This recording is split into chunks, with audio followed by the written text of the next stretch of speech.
what you need to really drive civic development or civic endeavors, similar types of things that you need to drive any type of new creative enterprise. You need to start with a bold vision. We have the potential to be one of the great regions on the Great Lakes. I'm an entrepreneur, both a biomedical entrepreneur as well as a civic entrepreneur, who just happens now to be the head of your region's Chamber of Commerce. This is, by the way, Chamber of Commerce weather. This is what it's like in Cleveland every day. It's sunny in Cleveland at all times. So our first priority is really promoting and engendering the environment in which the creators and the innovators and those that are driving productivity in businesses, small and large, can thrive. We need to work in unity for our community. It's not about any organization, it's not about any individual, it's about the community. To make sure our community is appealing, and appealing in particular for the next two generations. It's not just about our orchestra, and it's not just about the Rock Hall, it's about live music everywhere. It's about pop stars in our midst. That's what the next generations want. Great. Well, thanks, Thomas. It's great to be here. It's pretty hard to follow a pop star and then apparently a hip-hop dancer at the last gathering and so many other speakers that are in the audience. The theme that Paulie and Thomas has asked me to talk about is DARE.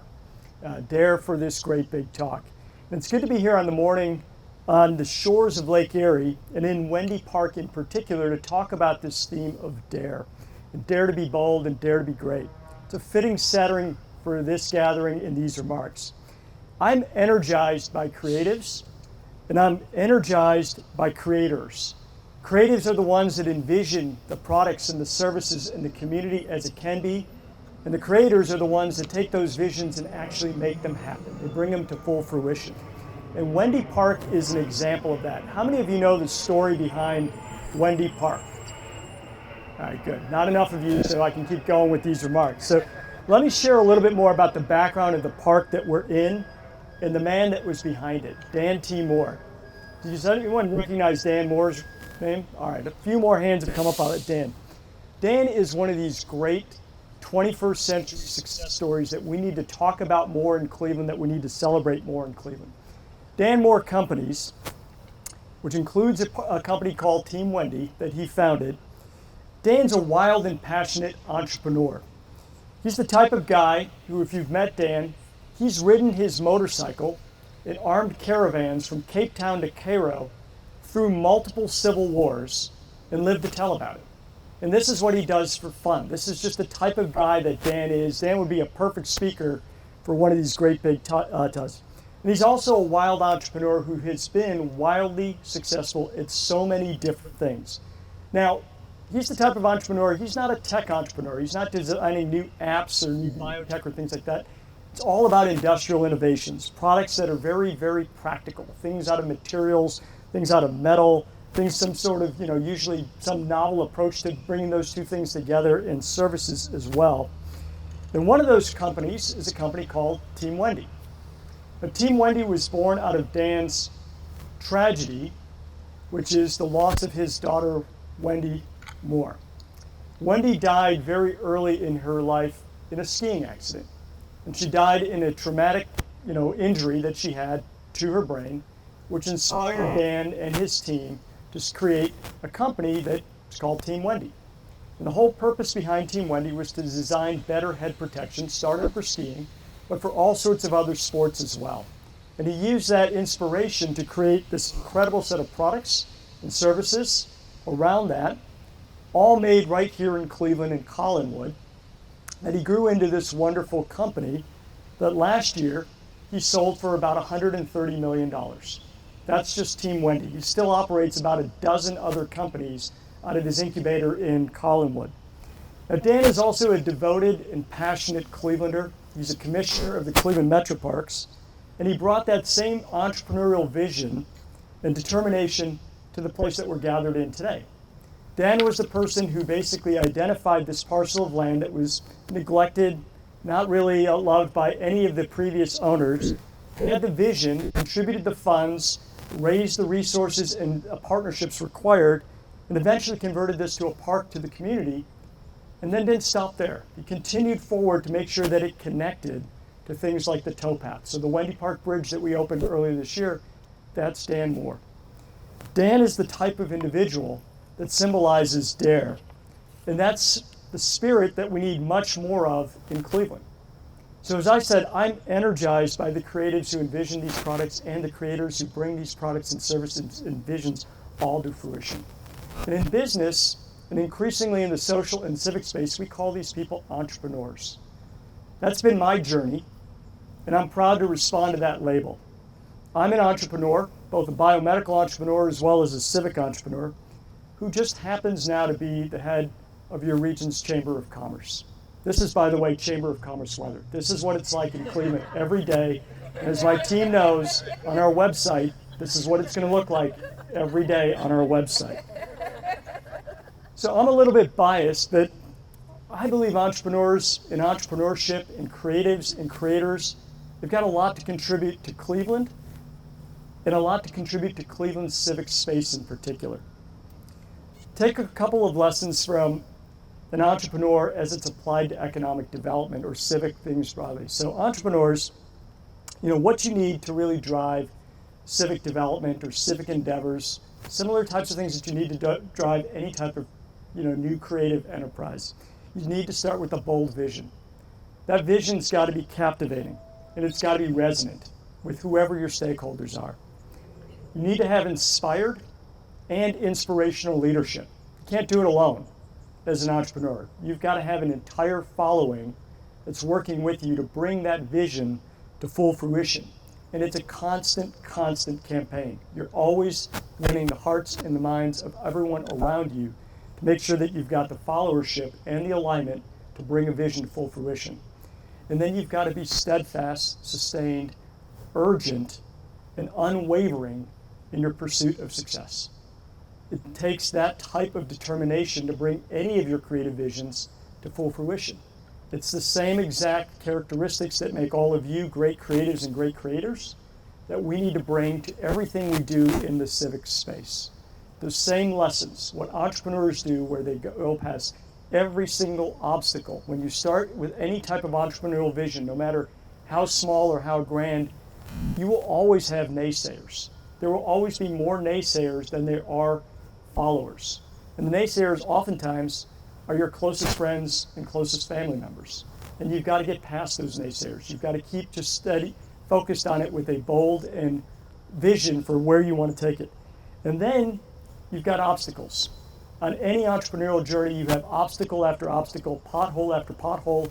It's kind of like driving a street, but not here in Cleveland because it's sunny in Cleveland at all times. But you've got to continue to maneuver your way around each and every one of these obstacles. And you got to keep hold of that vision, and you got to keep hold of that following, and you got to keep hold of the success, and you've got to navigate and pivot your way all the way there. So it's required for entrepreneurs, it's required for creators, so it's required for success. So I want to close by telling you a little bit about where we're heading as the Greater Cleveland Partnership. Now I'm 5 months into this role as the head of the Chamber of Commerce. And when I started as the head of Greater Cleveland Partnership, I said to our board, I said to our team, I said to all of our civic partners, I've got 3 main priorities as a new incoming CEO of the Greater Cleveland Partnership. The first was to rekindle a sense of a civic system and a civic spirit, something that we had lost in recent years through fragmentation, not just among civic groups, but between the civic groups and the public sector and the private sector. We had everyone working in their own silos, in their own spaces, and that's never going to work to realize any vision that we would have for the region. So the first priority was rekindling that spirit. The second was to set a vision for the region, a vision of what we can be, and a vision of what we can only be if we actually have that first element, which is working all in alignment towards it. And then the third is to do it with urgency. Do it with urgency because it's important to our stakeholders. Do it with urgency because it's important to capture a unique moment in time, a moment where we have unbelievable surplus of resources in the public sector and in the private sector, and then we can really accelerate bringing transformative visions to full fruition. So let me tell you a little bit about those 3 priorities and where we're at the Greater Cleveland Partnership. The first, it's about setting that civic system. So when I started, I should say, we announced our all-in values. Our all-in values are values that we developed not only at the partnership, but we developed them in partnership with a number of other civic organizations that you would know, like the Cleveland Foundation and Destination Cleveland and Team Neo and Jumpstart and many others, where before I had started, we had defined what it meant to work together in alignment, and we codified it into our all-in values. All in our mindset, all in our spirit, all in our values. And those values that you can read about on our website start with being inspired, setting bold aspirations and plans that are going to be able to capture those bold aspirations. And they end with being in unity, always recognizing that we need to work in unity for our community. It's not about any organization, it's not about any individual, it's about the community, and keeping that at the center of everything that we do to nurture a collaborative civic system, public, private, nonprofit, working in alignment towards our vision. So that was the first thing, and you can read again a lot more about our all-in values and our partners on our website. The second was to set a vision for the region. Set a vision for what the region can be. Now, our mission is about accelerating growth and prosperity. It's no different than any other chamber of commerce. It's about growth and prosperity for all. Our vision is that Cleveland today, by any measure, and when I talk about Cleveland, I'm thinking about greater Cleveland. And if you want me to define it, I say that anyone that's got at least one Cleveland shirt in their closet is a part of greater Cleveland. So you can figure out where the boundary ends, but that to me is greater Cleveland. Greater Cleveland, by many measures, is at best in the middle of the pack in the Midwest, at best. Whether you look at job growth, income growth, certainly on population where we're near the bottom, in terms of our growth, we're still growing as a region, but we're not growing as fast as other places in the Midwest. We're at best a middling region in the Midwest. We have the potential to be one of the great regions on the Great Lakes. That is our potential here in Cleveland because of what we have in terms of our fundamental ingredients and our assets. But to get there, we need to have an aligned approach for how we activate all of that potential into that vision of being one of the great regions on the Great Lakes. So through a long process with our board, along with a number of civic partners, we've defined a strategic plan to achieve that, which has 5 priorities. We'll talk about them just very briefly here. First, it starts with dynamic businesses. Dynamic businesses are not just large businesses. It's about small businesses and large businesses. It's about businesses that are creators, businesses that are innovators, businesses that are productive. So our first priority is really promoting and engendering the environment in which the creators and the innovators and those that are driving productivity in businesses, small and large, can thrive. But for dynamic businesses to thrive, what we're learning acutely during this crisis, but has always been a problem, is you need talent. You need talent at all levels, you need talent of all types, and you need talent in abundance. And that's what our second priority is to ensure that for businesses to thrive, that we have a region that is abundant in talent, and in particular the type of talent that is interested in working in these dynamic and innovative businesses. And that's creatives, it's engineers, it's STEM, it's finance, it's the whole gamut of what it takes to run any type of enterprise, but we need it in abundance to ensure that these businesses can continue to thrive and grow here in greater Cleveland. To have abundant talent, you can't have abundant talent if you're not including the entire region in its growth and its participation. In our region, like every other region in this country, we have segments of our community that are underrepresented in the growth sector. These are both ethnic segments, Black and Hispanics in particular in our region, but it's also gender. It's women. Women throughout many of these sectors are not at all represented in proportion to their present representation in our population. And it also includes international and foreign-born individuals. We need our businesses, from not just the entry level, but all the way to the ownership level and leadership level, to reflect the demographics of our region, and we need to create the pathways for all individuals in our region to actively participate in the growing sectors that are part of Greater Cleveland's future. Woo! Now, when you have, thank you, it's good. When you've got talented individuals, and you've got dynamic businesses, and even when you have wonderful Chamber of Commerce weather every day here in Cleveland, we know they can live anywhere. They can choose to be anywhere, especially post-pandemic, as we've learned, that you can work anywhere from anywhere. Right? So we have to make our community our fourth big priority is to make sure our community is appealing, and appealing in particular for the next two generations. Not people like me, but people in the next two generations. And we need to have an eye to what they're looking for in a community. That gets into the neighborhoods, it gets into the amenities. It's not just the arts and the culture. I talk about, our wonderful orchestra, which I'm a huge fan of and was out at Blossom last weekend. But it's not just about our orchestra, and it's not just about the Rock Hall. It's about live music everywhere. It's about pop stars in our midst. Yeah. That's what the next generations want. And it's through and through and through, and creatives, again, is a big part of it, but it's also about diversity. It's also about neighborhoods that are here close to the city, core and thriving as we're seeing along the West Shore. It's about connections to our water and our recreational assets, that waters and parks and trails.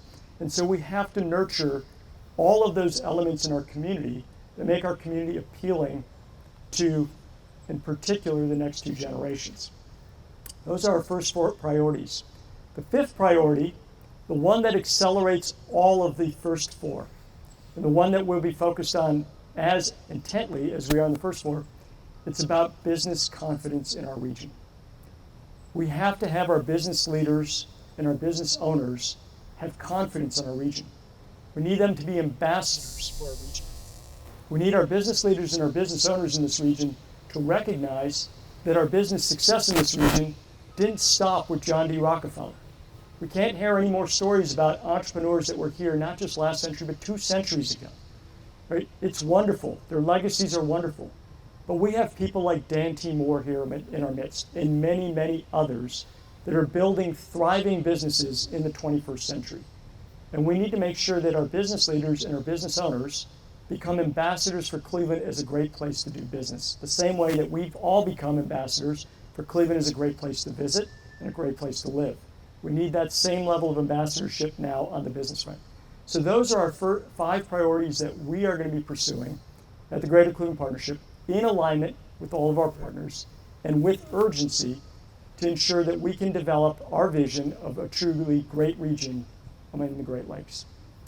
Thank you very much for your attention.